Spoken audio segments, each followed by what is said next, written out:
আজকে আমি বাবার কয়েকটা লীলা সংক্ষিপ্তভাবে বর্ণনা করব। কলকাতা, 26শে নভেম্বর 2024। কলকাতায় অজিত সেন দাদার বাড়িতে বাবা বললেন একদিন যে বেশি খাওয়া ভালো না, ওভার ট্যাক্সেশন অফ স্টমাক হবে। রাত্রে আমাকে এখানে খই দেওয়া হবে, আমি খই খেয়ে নেব, কিন্তু বেশি খাবো না। বেশি খেয়ে লাভ নেই, দীর্ঘ জীবন লাভ করতে গেলে কম খেতে হবে। এটা খুবই বড় কথা বাবা বললেন। আমরাও দেখি যে যারা খুব বেশি খান তাদের থেকে যারা একটু পরিমিত আহার করেন নিয়মিতভাবে, তাদের দীর্ঘায়ু হন তারা সাধারণত। তারপরে বাবা বলছেন যে সবাই সুখের পিছনে ছুটছে, ঈশ্বরের ধনকে চাইছে, ঈশ্বরকে কেউ চাইছে না। একদিন ক্লান্ত হয়ে যাবে, বেকার ছোটা, চিন্তা করছে না কেউ যে ছুটে লাভ কি হবে। কাম, ক্রোধ, লোভ নরকের দ্বার, লোভটা ছাড়তেই হবে। তারপরে বাবা সকলকে একটা লাল কার্ড দেখালেন, দেখিয়ে ওতে লেখা আছে হিন্দিতে, ইংলিশে, বাংলায়, সোচো সাথ কেয়া জায়গা। এটা বাবা সবাইকে দেখিয়ে বললেন যে এটা সকলের চিন্তা করতে হবে। বাবা সেদিন আরেকটা কথাও বললেন যেটা যথেষ্ট চিন্তাজনক। বাবা বললেন যে সকলকে একবার নরক দর্শন করতে হবে মৃত্যুর পর, কারণ লোভটা যাচ্ছে না। তারপরে কলকাতাতেই আরেকটি ঘটনা, 1 জানুয়ারি 2022। বাবা বলছেন কলকাতায় ডায়মন্ড সিটি সাউথে শ্রী শ্যামলশীল দাদার বাড়িতে একটা উৎসবে বাবা সকলকে পুরীতে ধনদান উৎসবে আসার আমন্ত্রণ জানাচ্ছেন। অনেককে লিখেও দিচ্ছেন, পরিষ্কার হাতের লেখায় লেখেন বাবা, চশমা ছাড়াই লেখেন। অনেকে প্রণাম করে আশীর্বাদ চাইলে বাবা তখন মঙ্গলম মঙ্গলম ভগবান বিষ্ণু, মঙ্গলম মঙ্গলম গরুড়ধ্বজ, মঙ্গলম মঙ্গলম পুণ্ডরীকাক্ষ, মঙ্গলম মঙ্গলম মঙ্গলায়তন হরি, এই বলে বাবা তাদের আশীর্বাদ করছেন। তারপরে দীপের সাথে, শ্যামলদার ছেলে দীপ, তার সাথে বাবা অনেকের পরিচয় করালেন। বললেন যে দীপ খুব ভালো অর্গানাইজার, খুব ভক্ত, ছোট বয়স থেকেই নিরামিষ আহার করে। সেদিন দেবলীনার সাথেও প্রথম দেখা হলো, খুব সুন্দর কেটেছিল সেই দিনটা। তারপরে বাবা একবার কলকাতায়, আমি বাবাকে জিজ্ঞেস করলাম যে বাবা তুমি তো সৎ চিন্তা, সৎ ভাবনা ও সৎ কর্মের কথা বলো। সৎ কর্ম তো বুঝছি, তোমার যা যা কর্ম সবই সৎ কর্ম, কিন্তু এই সৎ চিন্তা আর সৎ ভাবনা দুটোতে কি তফাৎ? বাবা খুব খুশি হলেন প্রশ্নটা শুনে। বললেন যে সৎ চিন্তা মানে একটা ভালো কোনো সংকল্প করলাম, যেমন ধরো পুরীর দান অনুষ্ঠানটা, তারপর এই দান অনুষ্ঠানকে পুরোপুরি সুন্দরভাবে যজ্ঞের মতো, পূজার মতো করে যদি আমরা সম্পন্ন করতে চাই, তার জন্য যা যা প্ল্যানিং করতে হবে সেই সবই সৎ ভাবনা।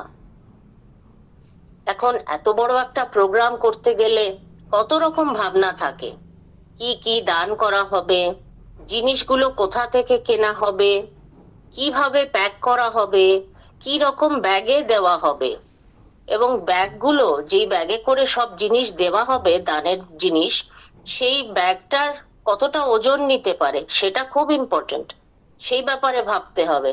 এত কিছু চিন্তা ভাবনা করে তবে দানটা সুন্দরভাবে হতে পারবে। যাদের দিলাম তাদেরকে কি আমি সুখ দিলাম না তাদের আরো ঝামেলা বাড়িয়ে দিলাম, এই ব্যাপারটা দেখতে হবে। অনেক জিনিস দিলাম কিন্তু ওরা নিয়ে যেতে পারছে না, তাহলে তো লাভ হলো না।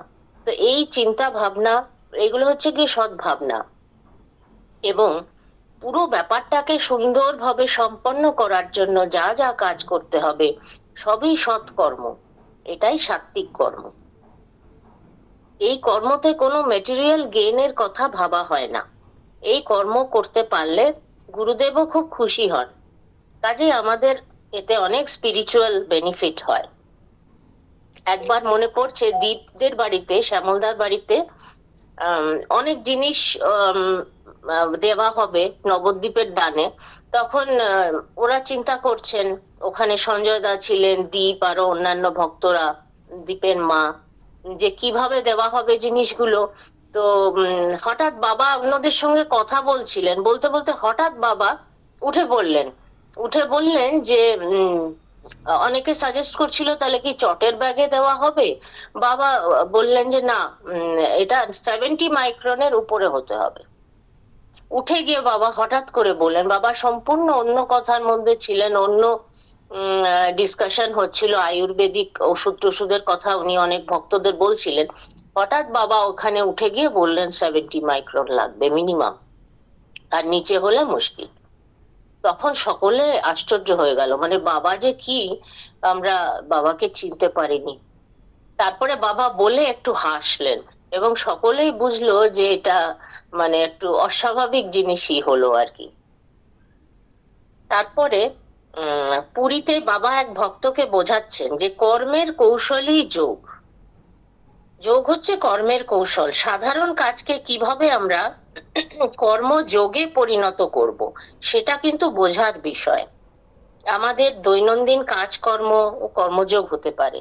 বাবা এক জায়গায় বলেছেন এক ভক্তকে যে তোমার চাকরিটাকেও ভগবানের কাজ, ঈশ্বরের কাজ হিসেবে ধরতে হবে, তবে সেই কর্মটা কর্মযোগ হয়ে যাবে। সেটা আমাদের আমিত্ব যদি নাশ হয়, মানে আমার কাজ, আমার বাড়ি, আমার ঘর, আমার মেয়ে, আমার ছেলে, এইসব না ভেবে যদি আমার কাজটাকে আমি ঈশ্বরের কাজ বা সবকিছুই যদি ঈশ্বরের ভাবতে পারি, তাহলে সেই কাজগুলোও হচ্ছে এবং কাজের ফল তো আমরা পাবো, যেহেতু কাজটা করছি মেটেরিয়াল বেনিফিট তো হবেই, তার সাথে আমরা স্পিরিচুয়াল বেনিফিটটাও পাবো। বাবা এটা কত সুন্দর করে বুঝিয়েছেন আমাদের সকলকে। আমি ভাব আর আমার আমার কিছু নাহি থাকে যেন অন্তর মাঝার, এটা বাবার বাণী। এবারে আমি আসছি 9 ডিসেম্বর 2024 কলকাতা। কলকাতায় অজিত সেনদার বাড়িতে বাবার সাথে দেখা করতে এসেছেন কয়েকজন অল্প বয়সী মেয়ে। একটা তুলসী গাছের টব নিয়ে এসেছেন তারা। তারা এক বিখ্যাত বাবার আশ্রমের কলকাতা ব্রাঞ্চ থেকে তারা এসেছেন। এদের মধ্যে এক মহিলা বাবাকে তুলসী গাছের উপকারিতা, তুলসী পাতা সেবনের উপকারিতা ইত্যাদি বিশদভাবে বর্ণনা করছেন। তারা তো জানেন না বাবার জ্ঞান, বাবার পাণ্ডিত্য, এগুলোর ব্যাপারে তাদের হয়তো অতটা ধারণা নেই। তারা বাবাকে বোঝাচ্ছেন তুলসী গাছের সবকিছু। বাবার ধৈর্য দেখার মতন, বাবা যেন প্রথমবার শুনছেন তুলসীর উপকারিতা, সেইভাবে বাবা শুনছেন, মন দিয়ে শুনছেন। পরে বাবা উষাদিকে ডাকলেন, আমাদের খারু ভাজের দিদি, ওনাকে ডেকে বললেন যে তুমি তুলসী বন্দনাটা পাঠ করো। তো দিদি সুন্দর পাঠ করলেন। আমি সেদিন বাবাকে জানালাম যে বাবা, তোমার এই অসামান্য জীবনধারা এবং এই জীবনধারা থেকে আমি যেটুকু নিতে পেরেছি, যেমনি একটা আকাশের একটা ছোট পাখি যতটুকু বোঝে তার থেকেও কম, সেই তার উপরে আমি যেটুকু বুঝেছি সেইটুকুর উপরে যদি আমি একটা বই লিখি যে তোমার জীবনকে ফলো করলে মানুষের কি কি উপকার হতে পারে, এবং তারা যদি শুধু জাগতিক উপকার নয়, আধ্যাত্মিক উপকার, আমার যতটুকু ধারণা আমি করতে পেরেছি তার উপরে যদি আমি একটা বই লিখি, আমার এটা ইচ্ছা। তো বাবা শুনলেন, শুনে খুব খুশি হলেন এবং আমাকে পারমিশন দিলেন যে হ্যাঁ লেখো। তারপরে বললেন সবাই তো এভাবে ভাবে না, এটা বাবা বললেন। তো আমি খুবই খুশি হলাম এবং বাবার কৃপা এবং আপনাদের সকলের আশীর্বাদ থাকলে আমি হয়তো কোনোদিন এই বইটা লিখে উঠতে পারবো। বাবা আবার সেদিনই বললেন যে সবাই আনকনশাস, সবাই অর্থের পেছনে ছুটছে, জ্ঞান নাই তো। মৃত্যু হলেই আবার জন্ম, কিন্তু মানুষ জন্ম পাওয়া সহজ নয়, কারণ ঈশ্বরকে তো কেউ চাইছে না, সবাই ঈশ্বরের ধনকে চাইছে। এক মহিলা এসে প্রণাম করলেন বাবাকে সেদিন। তখন বাবাকে মহিলা বললেন যে বাবা পায়ে খুব ব্যথা, কষ্ট খুব। বাবা বললেন পায়ের মালিক কি তুমি? বাবা তখন আবার ওই লাল রঙের কার্ড সোচো সাথ কিয়া জায়গা এই লেখাটা দেখালেন, বললেন সবাইকে এই চিন্তাটা করতে হবে। বাবা কিন্তু তার লীলার শেষের দিকে যেটুকু আমি দেখেছি, কলকাতায় এসেছিলেন অজিত সেনদার বাড়িতে, তখন এটা বাবা বারবার বলতেন এই কথাটা। বাবা বলছেন সবাই মনের কথা শুনছে, বুদ্ধির কথা শুনছে না কেউ। মন যেদিকে নিয়ে যাচ্ছে ছুটছে সেদিকে, বুদ্ধি অ্যাপ্লাই করছে না। রসগোল্লা দেখে মন বলছে খাও এটা, অমনি মুখে পুরে দিচ্ছে। বুদ্ধিকে তার কাজ করতেই দিচ্ছে না। বুদ্ধি জানে যে খেলে ডায়াবেটিস হবে, তাও খাচ্ছে। আমি মন ও বুদ্ধিকে সেপারেট করতে শিখেছি ছোট থেকেই। মন এবং বুদ্ধির যে তফাৎ, খুবই সূক্ষ্ম তফাৎ, সেটাতে আমরা সাধারণত গুলিয়ে ফেলি। কিন্তু ভাবি যে মনই বলছে, কিন্তু ভাবছি যে বুদ্ধি বলছে, এটা আমার জ্ঞান থেকে বলছি। কিন্তু আমরা বুঝি না যে এটা জ্ঞান নয়, এটা আমার মন আমাকে ছুটিয়ে চলেছে। কিন্তু বাবা বললেন যে মন ও বুদ্ধিকে সেপারেট করতে পারা খুবই কঠিন, কিন্তু আমি ছোট থেকেই এটা শিখে গেছি।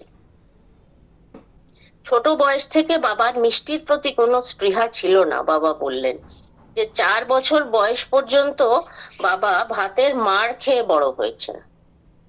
তারপর গুরুর কাছে এসে বাবা প্রথম ভাত খেলেন। বাবা মেনে নিলেন যে ইনি ঈশ্বর। বাবা বললেন সেদিন যে আমাকে আমার মা বাবা তো ভাত দিতে পারেননি, গুরু দিলেন। ছোট বয়স, সরল মন, আমি বুঝলাম ইনি ঈশ্বর। তোমাদের পক্ষে এটা একটু কঠিন হবে, গুরুকে ঈশ্বর মনে করা কঠিন হবে। ডিসেম্বর মাসে দিলীপ সেনদার বাড়িতে উৎসবের পর বাবা ওনাদের বাড়ির ছাদে বসেছেন। কিছু ভক্ত রয়েছেন, কিছু ভক্ত যারা এসেছেন তারা বাবাকে দর্শন করার জন্য, যারা পরে এসেছেন সেই ভক্তরা ছাদে বাবা বসেছেন, তাই তারাও ছাদে আসছেন। প্রণাম করে বাবার কার্ড নিয়ে কেউ কেউ বিদায় নিচ্ছেন, আবার অনেকেই সেখানেই বসে পড়ছেন। এভাবে কিছুক্ষণের মধ্যে ছাদে অনেক ভিড় হয়ে গেল। সেদিন বাবার আবার ওখান থেকে শ্যামল শিলদার ছেলে দ্বীপের ফ্ল্যাটে ফেরার কথা। ওরা ওয়েট করছে বাবাকে নিয়ে যাওয়ার জন্য। বাবা তখন সবাইকে বলছেন তোমরা যাও, এখানে আজকের প্রোগ্রাম শেষ হয়ে গেছে, তোমরা বাড়ি যাও, সংসার ধর্ম পালন করো গিয়া। সকলেই বাবার কথা শুনছেন, কিন্তু কেউ উঠছে না। বাবা আবার বলছেন যাও, সংসার ধর্ম পালন করো, সংসার ধর্ম বড় ধর্ম, সংসারের কর্তব্য পালন না করলে অপরাধ হবে। তবুও কেউ ওঠে না। আসলে বাবাকে ছেড়ে কারোরই বাড়ি যাওয়ার ইচ্ছা হয় না। অপরাধের ভয় দেখাচ্ছেন বাবা, তাও তারা ভয় পাচ্ছেন না, কারণ সকলেই জানেন যে বাবা কারোর কোনো অপরাধ নেনই না। তাই বাবার সঙ্গ সুখ থেকে কেউ বঞ্চিত হতে রাজি নন। তখন বাবার 2 অন্তরঙ্গ ভক্ত, যারা প্রকৃত গুরু সেবা করতে জানেন, বোঝেন গুরুকে সবসময়, সেরকমই আমাদের 2জন গুরু ভ্রাতা হীরামনদা ও ফাল্গুনীদা হঠাৎ নিচ থেকে হাত তুলে কীর্তন করতে করতে ছাদে এলেন। একজন নিতাইগড় 2 ভাই যেমন কীর্তন করতেন সেরকম করে ওনারা এলেন, এসে মিনিট 2 কীর্তনও করলেন। তখন আমরা সবাই উঠে কীর্তন করতে লাগলাম। ছাদে বসেছিলাম, সব উঠে দাঁড়িয়ে কীর্তন করছে। এবং কীর্তন কিছুক্ষণ করার পরে ওনারা বললেন যে বাবা একটু ওয়াশরুমে যাবেন, এবং বাবাকে নিয়ে নিচে নেমে গেলেন হীরামনদা। ফাল্গুনীদা কিছুক্ষণ আরো রইলেন ছাদে, 1-1.5 মিনিট, একটু ব্যাপারটা বিশ্বাসযোগ্য করার জন্য। এবং বাবা কিছুক্ষণের মধ্যেই নিচে নেমে গেলেন এবং দীপদের বাড়ি ওদের সাথে চলে গেলেন। বাকি ভক্তরা কিন্তু ছাদে বসে তখনও কীর্তন করে চলেছেন। বেশ কিছুক্ষণ বাদে আমরা বুঝলাম যে বাবা এখান থেকে রওনা হয়ে গেছেন। আমরা কথা শুনছিলাম না, তাই বাবাকেও একটু ছল করতে হলো। মনে মনে সবাই আমরা বাবাকে প্রণাম জানিয়ে সেখান থেকে বাড়ি ফিরলাম। এবারে একটা ঘটনা, সেটা অদ্ভুত ঘটনা, সেটা বলে আমি আজকে শেষ করব। সেটা হচ্ছে স্বামী রামদেবজির ব্যাপারে। কলকাতায় এক ভক্তের বাড়িতে বাবা একদিন আমাকে ডেকে বললেন যে তুমি রামদেবকে চেনো নাকি? তখন আমি বললাম, বাবা আমি রামদেবজির শিবির অ্যাটেন্ড করেছি, 6 দিনের শিবির, প্রায় 20 বছর আগে, এবং ওনাকে আমি ফলো করি। ওনার প্রাণায়াম, সূক্ষ্ম ব্যায়াম, আসন আমি শিখেছি। পতঞ্জলি আয়ুর্বেদ নিয়ে কিছু পড়াশোনাও করেছি, কিন্তু ওনাকে চিনি বলা যাবে না। উনি সেলিব্রিটি লোক, উনি প্রচুর কাজ করছেন তো দেশের জন্য, এবং কলকাতায় বড় বড় বিজনেসম্যানরা ওনাকে পার্সোনালি চেনেন। বাবা বললেন, আমি রামদেবের সাথে দেখা করতে চাই, তুমি ওনার অ্যাপয়েন্টমেন্টের ব্যবস্থা করতে পারবে? আমি বললাম, চেষ্টা করছি বাবা। তারপর আমি সঞ্জয় সর্বজ্ঞদার সাথে কথা বললাম যে বাবা তো স্বামী রামদেবের অ্যাপয়েন্টমেন্ট চাইছেন, ওনাকে কৃপা করার ইচ্ছা হয়েছে বাবার, বুঝতে পারছি, কারণ হেলথের ব্যাপারটা বাবা ভীষণ ইম্পর্টেন্স দিয়েছেন, সবার হেলথ যাতে ভালো থাকে, কারণ ধর্ম সাধনার মূল ভিত্তিভূমি হচ্ছে নিরোগ দেহ, এবং রামদেব অনেক বছর ধরে রামদেবজি এই কাজ করে যাচ্ছেন। এবং সত্যি অনেক মানুষ যারা পয়সা দিয়ে যোগ ব্যায়াম শেখা বা কোনো ইনস্টিটিউশনে গিয়ে শেখার যাদের সামর্থ্য নেই, তারা রামদেবের ব্যায়াম খুব সহজেই শিখে, প্রাণায়াম শিখে অনেক দূরে তারা উপকৃত হচ্ছেন। তো বাবা তো সবই বোঝেন, সেই জন্য বাবা ওনাকে কৃপা করার জন্য, আশীর্বাদ করার জন্য যেতে চাইছেন। তো সঞ্জয় দা বললেন, ঠিক আছে, আপনার চিন্তা করতে হবে না, অ্যাপয়েন্টমেন্ট হয়ে যাবে। তারপর আমি তো নিশ্চিন্ত হয়ে গেলাম এবং ব্যাপারটা ভুলেও গেলাম। তারপর অনেক মাস কেটে গেছে, বাবা আবার এক ভক্তের বাড়িতে আমাকেই বলছেন যে তুমি রামদেবের ওখানে হরিদ্বারে আমার সাথে ওনার একটা অ্যাপয়েন্টমেন্টের ব্যবস্থা করো। আমি ওখানকার সব রকম ব্যবস্থা, ট্রিটমেন্ট, কিভাবে কি হচ্ছে, ওদের ল্যাব সব আমি দেখতে চাই। আমি তো আশ্চর্য হয়ে গেলাম, ভাবলাম যে বাবা আমাকেই কেন স্বামী রামদেবের অ্যাপয়েন্টমেন্টের জন্য বলছেন? তার মানে আমার দিকে দৃষ্টি পড়া মাত্রই বাবা সবকিছু দেখতে পাচ্ছেন যে আমি কি করি না করি। রামদেবজির যোগ ফলো করছি সেটা বাবা তাহলে বুঝতে পারছেন আমাকে দেখেই।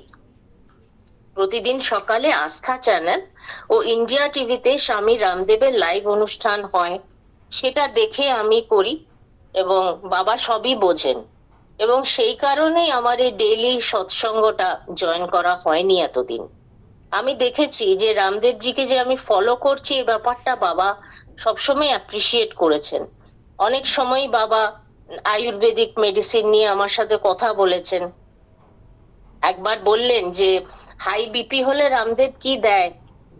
আমি বললাম, বাবা মুক্তাবতী দেন মেনলি, এছাড়া কিছু সাপোর্টিভ মেডিসিন আছে, তার নামও বললাম বাবাকে। তখন বাবা বললেন, এক পেটি মুক্তাবতী এনো এনো আমার জন্য। তারপর প্রায় বছর খানেক বাদে এক ভক্ত আমাকে প্রণাম করে বললেন, বাবাকে এক ভক্ত বললেন প্রণাম করে যে বাবা আমার খুব হাই বিপি, ভীষণ হাই ব্লাড প্রেশার, একটা ওষুধ লিখে দিন না বাবা। তখন বাবা একটা ছোট কাগজে লিখলেন সর্পগন্ধা। দিলীপ সেনদার বাড়িতে ভিড়ের মধ্যে আমি পিছন দিকের এক কোনায় বসেছিলাম। বাবা ঠিক আমার দিকে তাকিয়ে হেসে বললেন, মুক্তাবতীতে, রামদেবের মুক্তাবতীতে এই সর্পগন্ধা থাকে না, এটাই বিপির মেইন ওষুধ। কেউ কিচ্ছু বুঝলেন না, ঘরে এত লোক ছিলেন। বাবা আমাকে লক্ষ্য করে বললেন, আমি বুঝলাম। ঠিক একই ধরনের ঘটনা শিরডির সাই বাবার জীবনীতেও পাওয়া যায়। উনি হঠাৎ করে এক একটা এমন গল্প বলতেন যেটা সবসময় ঠিক প্রাসঙ্গিক মনে হতো না, গল্পের মানে কেউই বুঝতো না, কিন্তু যাকে লক্ষ্য করে বলতেন সেই বুঝতো। তো এই একই জিনিস দেখলাম আমাদের শিবানন্দ বাবারও জীবনে। এই ঘটনার কয়েকদিন পরেই সঞ্জয় সর্বজ্ঞদা প্রেস ক্লাবে একটা বাবার সম্বর্ধনার অনুষ্ঠানের ব্যবস্থা করেছিলেন। তখন আমি বললাম যে দাদা, রামদেবজির একটা অ্যাপয়েন্টমেন্টের ব্যবস্থা করুন তাড়াতাড়ি, খুব শিগগিরই করুন, কারণ বাবা খুবই উদ্গ্রীব হয়ে আছেন, ওনার সাথে দেখা করতে চান বাবা। তারপর এর কিছুদিনের মধ্যেই বাবা সঞ্জয় দার উদ্যোগে হরিদ্বারে পতঞ্জলি গুরুকুলমে গিয়ে রামদেবজির পুরো টিমকে উনি কৃপা করে এলেন। আজকে আমি এখানেই শেষ করছি। প্রণাম সকলকে। গুরু বাবাকে আবার আমার সশ্রদ্ধ প্রণাম, কোটি কোটি প্রণাম জানিয়ে আমি আজকে শেষ করলাম। জয় গুরু।